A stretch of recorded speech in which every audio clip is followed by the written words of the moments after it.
Good morning everyone, how are we all doing today? As you'll gather, this is not actually a walking video, but I just purchased my first ever electric bike. Never had one before, never ridden one before, so I thought I'd just do a quick review on what it's like.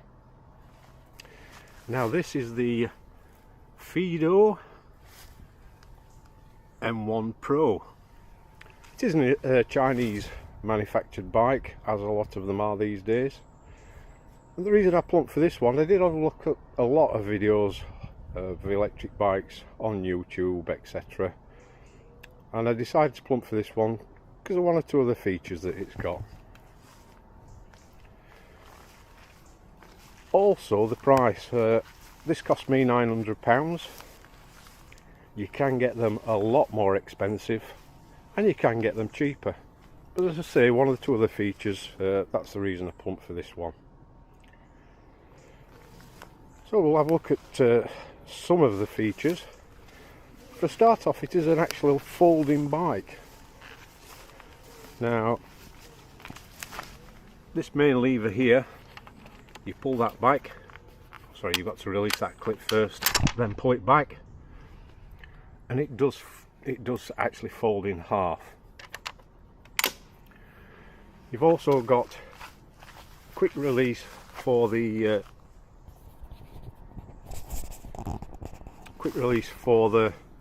handlebars. That's just the lever there. Pull that down, the handlebars fold down to one side. You've also got quick release for the seat, so you can take that out, and the front wheel is also a quick release. You can fold it down and get it into the boot of your car, no problem at all. The only issue with that is it's heavy, and I mean heavy. I think it weighs in at 25 kilos or something like that. Anyway, on to some of the things. These tyres, my god. I've done a lot of cycling in my life, and I'm used to lightweight road bikes mainly with 1-inch tyres. These are 20-inch by 4-inch tyres, and it is a weird feeling when you first start to ride this bike, particularly cornering and things like that. You don't actually feel it as much as you would like to. Got some bits on it there, and it is a bit of a strange feeling when you start to ride the bike, but you soon get used to it, no problem at all.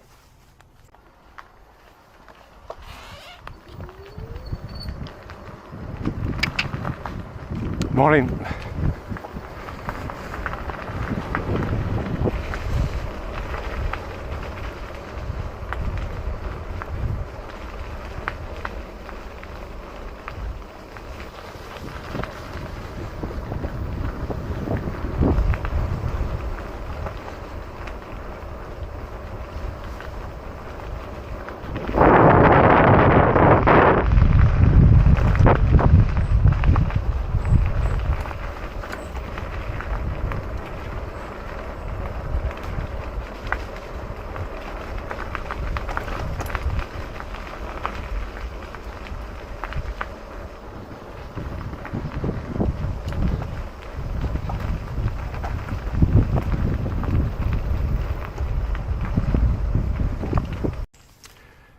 Now at the back we've got a 500 watt motor that powers you along. We've got a rear shock absorber, although to be fair it is actually only like a generic brand, and I don't really think it does that much, to be honest. At the front you've got adjustable shock absorbers, as you can see there. And the drivetrain, it's a Shimano 7-speed. You've got your controls to change gear up front there, and that's your 7-speed at the back. And the front ring, I believe, is 52 teeth. Now what else have we got? Some more bits on it. The brakes, they are dual disc brakes, 180 millimeters, but they are mechanical and not hydraulic. Having said that, they seem to do a good job of everything. It does come with a front light, which is okay, and you've got your computer up here. Just turn it on. I don't know if you'll be able to get that. It's a pretty basic computer.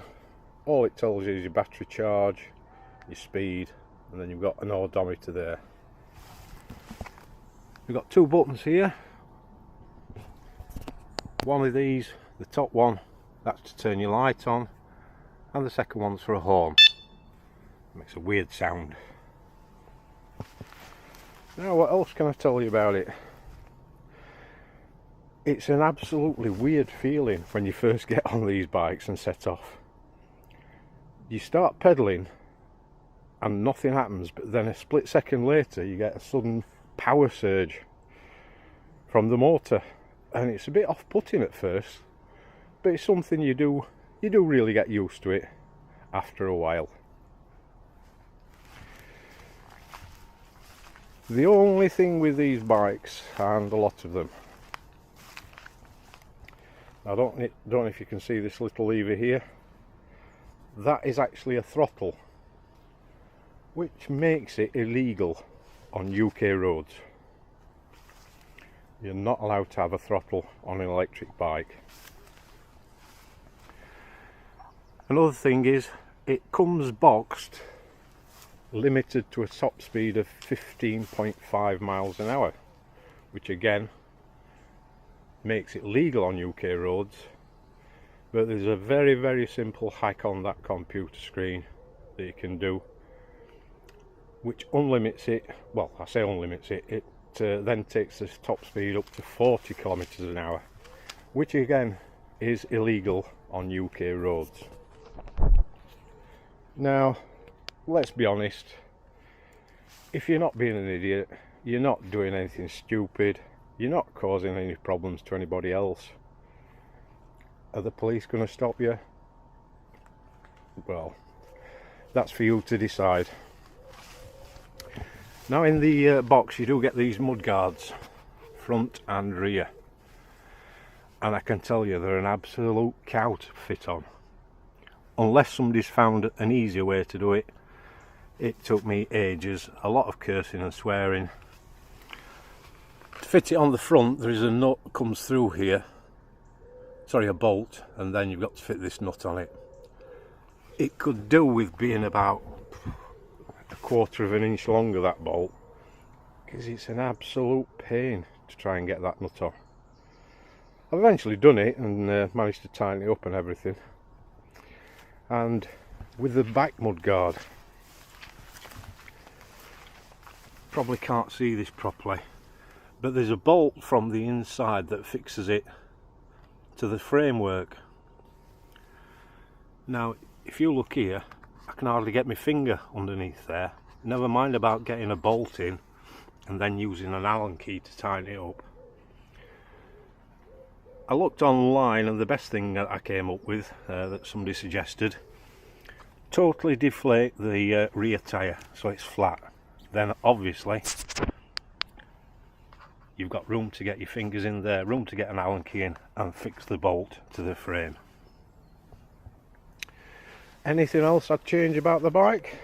Oh, sorry, forgot to mention, you've got a kickstand there, which is great. It keeps the bike up sturdy when you're not using it.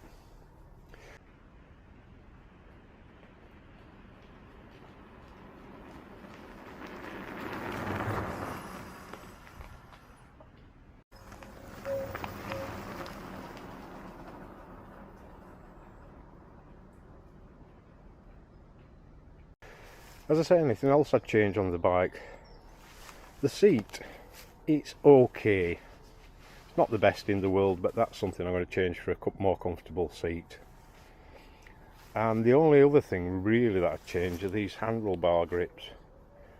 They're completely solid plastic, and I suffer from poor circulation in my fingers, and it doesn't take long for me to be holding those and my fingers start to go numb and tingly. So that's it. That's my Fiido M1 Pro electric mountain bike. I'm going to use it for mainly commuting to work and back. It's about 12 miles from where I live to go to work. They say it's got a top range of about 80 miles. Now we all know that you can never achieve those figures. But if I get around about 50 miles out of it, that's 2 trips to work there and back. I'd be quite happy with that. As I say, there is a little port here, and that's for actually charging your battery up. But this little rubber bung, it doesn't stay in at all. It comes out all the time. What I tend to do,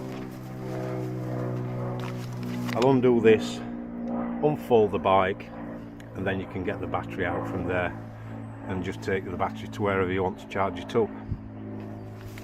Now you may have noticed keys underneath. You have got to have these keys in for the bike to work properly. If you don't put the keys in, you don't get any electric help, and as I say, at 25 kilos it's a bit of a beast to try and pedal along on it. Once you put the keys in, they're not going to go anywhere, they're not going to fall out or anything like that, and you obviously have got a spare key which I'll put on another key ring, keep somewhere else.